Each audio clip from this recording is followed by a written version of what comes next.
देश में चुनावी तपिश अपने चरम पर है।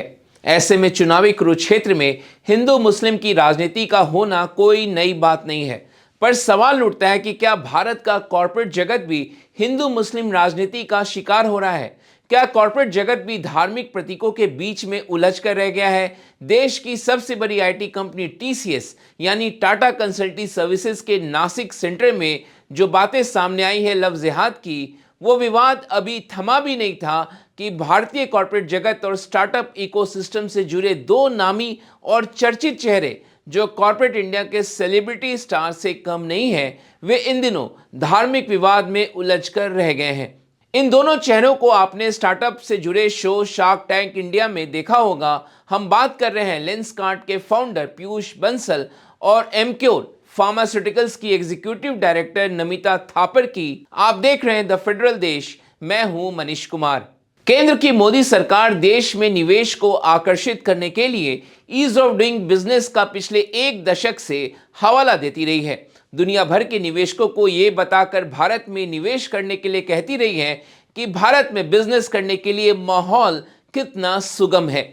लेकिन अप्रैल महीने में धार्मिक विवाद ने कॉरपोरेट जगत को उलझा कर रख दिया है। सबसे पहले बात करते हैं shark tank India fame Namita Thapar की, जो इन दिनों ट्रोल्स के निशाने पर हैं। नमिता थापर ने 25 मार्च को एक वीडियो इंस्टाग्राम पर पोस्ट किया जिसमें उन्होंने बताया कि दोस्तों के साथ उन्होंने ईद मनाई और उनके दोस्तों ने नमाज के स्वास्थ्य लाभ के बारे में उन्हें बताया। उन्होंने कहा कि ये एक फुल बॉडी एक्सरसाइज की तरह है। उन्होंने कहा नमाज से शरीर की लचीलापन बढ़ती है, घुटनों और जोड़ों को वो सपोर्ट करता है, पाचन में मदद करता है और मेंटल हेल्थ के लिए भी बेहद अच्छा है। उनके इसी पोस्ट पर कुछ लोगों ने उनकी आलोचना शुरू कर दी, कुछ लोगों ने उन्हें ट्रोल करना शुरू कर दिया, उन पर व्यक्तिगत हमले भी किए गए। नमिता थापर ने एक वीडियो जारी कर अपने ट्रोल्स को इस प्रकार से जवाब भी दिया है। पिछले 3 हफ्ते से मुझे लोग बुला रहे हैं नॉन स्टॉप, और मेरी डार्लिंग मॉम को भी गंदे गंदे नाम दे रहे हैं। For what? For making a reel on the health benefits of नमाज। I am a health care professional. मैंने इतने सारे हिंदू रिलीजन्स पे रील्स बनाई है, उनके हेल्थ बेनिफिट्स पे। हर योगा दिन पे आसनास, स्पेशली सूर्य नमस्कार की रील्स बनाती हूँ, तब तो किसी ने कुछ नहीं बोला। मुझे सिखाया गया है R for religion means R for respect, and this is how you respect, especially to women. Reservation bill pass नहीं हुआ तो सब बोलते हैं, लेकिन जब 2 विमेन की ऐसी डिसरिस्पेक्ट होती है तो फिर साइलेंस क्यों? I have learned long back, आपके लिए कोई नहीं बोलेगा। You have to speak up for yourself, and that's why guys, for all my trollers, please continue, but remember that Hinduism, and I am a proud Hindu, has a concept called karma. So continue at your own discretion because God's watching. Namita कहती हैं जब उन्होंने सूर्य नमस्कार के फायदे बताए थे तब किसी को कोई दिक्कत नहीं हुई थी, लेकिन नमाज के फायदे बताए तो लोगों को इससे परेशानी हो रही है।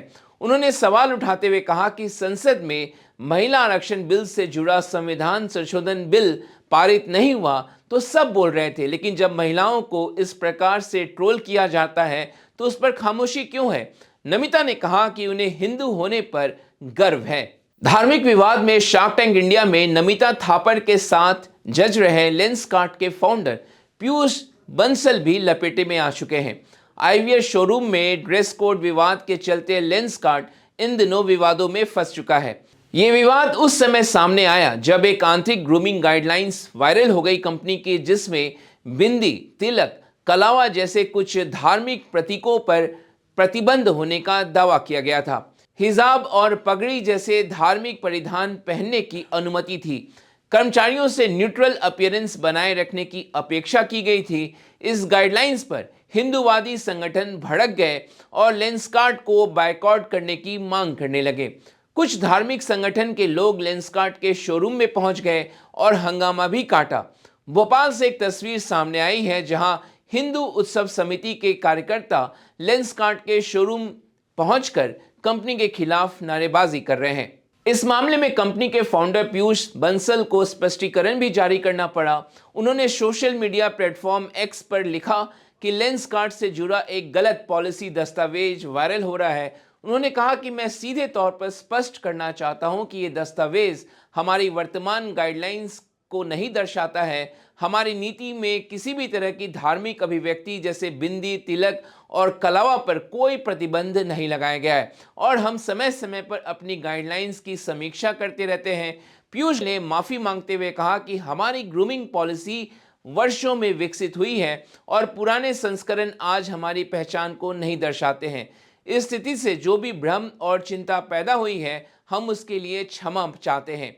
आपको बता दें, जब से यह विवाद सामने आया है, सोमवार 20 अप्रैल को लेंसकार्ट के शेयर और उसके निवेशकों को इस विवाद का खामियाजा भी उठाना पड़ा। लेंसकार्ट के शेयर में गिरावट देखने को मिली। हालांकि मंगलवार 21 अप्रैल को स्टॉक अपने निचले लेवल से रिकवर कर गया। कंपनी इस विवाद के बाद अब कह रही है कि हमारे कर्मचारियों को हर धर्म और संस्कृति से जुड़े प्रतीक जैसे बिंदी, तिलक, सिंदूर, कलावा, मंगलसूत्र, कड़ा, हिजाब, पकड़ी पहनने की इजाजत है। ये हमारी पहचान का हिस्सा है। कंपनी ने कहा कि अगर हमारे किसी पुराने मैसेज या नियम से किसी को ठेस पहुंची हो या ऐसा लगा हो कि यहां उनके धर्म का सम्मान नहीं है, तो हमें इसका दुख है। सवाल उठता है कि लेंसकार्ट ने ऐसा मौका ही क्यों आने दिया कि उसे आज माफी मांगनी पड़ रही है। तीसरा विवाद देश के सबसे बड़े औद्योगिक समूह टाटा से जुड़ा है, जिसका इस देश में मान है, सम्मान है। लेकिन इस पूरे विवाद से टाटा के ब्रांड को ठेस पहुंची है। टाटा समूह की आईटी कंपनी टीसीएस से जुड़ा यह विवाद है जो अब कानूनी चौखट तक जा पहुंचा है। महाराष्ट्र के नासिक स्थित टीसीएस की बीपीओ यूनिट एक बड़े विवाद का सामना कर रही है। इस मामले में यौन उत्पीड़न, जबरन धन परिवर्तन और एचआर की गंभीर लापरवाही जैसे आरोप लगाए गए हैं। टीसीएस नासिक विवाद में कुछ महिला कर्मचारियों ने आरोप लगाया कि उनके कुछ सहकर्मियों और एचआर स्टाफ ने लंबे समय तक उनके साथ मानसिक और यौन उत्पीड़न किया है। साथ ही ग्रूमिंग और जबरन धन परिवर्तन कराने की कोशिश की है, ऐसे आरोप सामने आए हैं। अब इस पूरे मामले की एसआईटी द्वारा जांच की जा रही है। कंपनी की सीओओ आरती सुब्रमण्यन के नेतृत्व में एक स्वतंत्र जांच शुरू की गई है। नासिक का यह बीपीओ यूनिट अस्थायी रूप से बंद कर दिया गया है और कर्मचारियों को वर्क फ्रॉम होम करने के निर्देश दिए गए हैं। इस मामले के चलते टाटा समूह अब विवादों के केंद्र में है, जिस समूह को सबसे ज्यादा एम्प्लॉय फ्रेंडली के तौर पर जाना जाता रहा है। बहरहाल अब जांच में दूध का दूध और पानी का पानी होगा। लेकिन इस पूरे विवाद का सार यह है कि देश में कॉरपोरेट जगत भी हिंदू मुस्लिम राजनीति के केंद्र में आ चुका है। लेकिन इस तरह के विवाद सामने आएंगे तो जाहिर है इससे भारत के इन्वेस्टमेंट डेस्टिनेशन के ब्रांड को भी झटका लगेगा। पिछले कुछ वर्षों में हजारों की संख्या में हाई नेटवर्थ इंडिविजुअल्स देश में भारी भरकम टैक्स, रेगुलेटरी कंप्लायंस के अभाव, बेहतर कारोबारी माहौल न होने और नौकरशाही के बढ़ती दखलंदाजी से परेशान होकर भारत छोड़कर दूसरे देशों में जा बसे हैं। रिपोर्ट्स के मुताबिक सालाना 6000 से ज़्यादा लोग भारत छोड़ रहे हैं और इस प्रकार से धार्मिक रंग देकर कारोबारी माहौल को प्रभावित किया गया तो इसका खामियाजा आखिरकार भारत को ही उठाना पड़ सकता है। तो आज आपको हमारा ये वीडियो कैसा लगा, कमेंट बॉक्स में जाकर ज़रूर कमेंट करिए। हमारे वीडियो को लाइक और शेयर करना बिल्कुल ना भूलिए और द फेडरल देश के यूट्यूब चैनल को अब तक आपने सब्सक्राइब नहीं किया है तो उसे ज़रूर सब्सक्राइब करें। आज ये वीडियो देखने के लिए आपका बहुत बहुत शुक्रिया। धन्यवाद।